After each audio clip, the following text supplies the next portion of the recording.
শুরু হলো ভাদ্র মাস, ভুলেও খাবেন না এই দুই ডাল ও দুই সবজি। লণ্ডভণ্ড সংসারে জীবন নিয়ে ছিনিমিনি খেলবে অভাব ও রোগ ব্যাধি।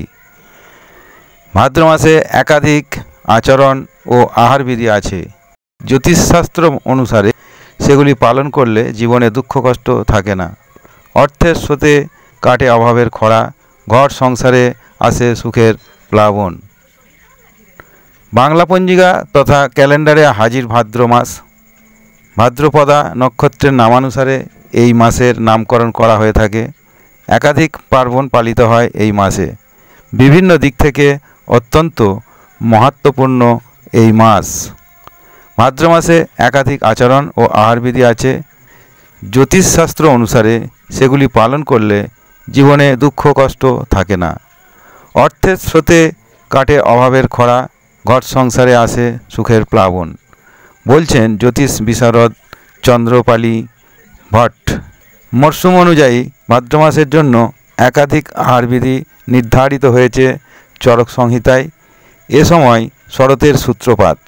গরম এবং ঠান্ডা দুরকম বৈশিষ্ট্যই থাকে ঋতুতে, তাই এই মাসে খুব গরম বা খুব ঠান্ডা কোনোটাই খাওয়া যাবে না।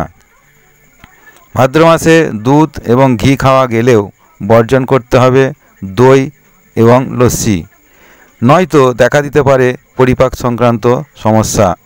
হজমের গণ্ডগোলে জেরবার হতে পারেন। ভাদ্র মাসে বর্ষার প্রকোপ পুরোপুরি যায় না, ফলে কীটপতঙ্গের উপদ্রব লেগেই থাকে। হজম সমস্যা এড়াতে দূরে থাকুন বাসি খাবার থেকে, বরং খান টাটকা খাবার।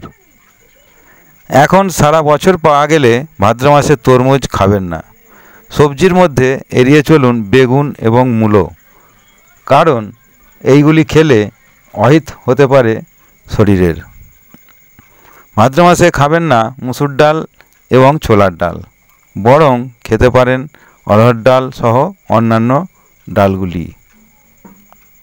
উপকারী হলেও ভাদ্র মাসে খাওয়া যাবে না ছাতু, এতে শরীরের হিতে বিপরীত হতে পারে। তাই অতি চেনা এই খাবারও এড়িয়ে চলতে হবে এই ভাদ্র মাসে।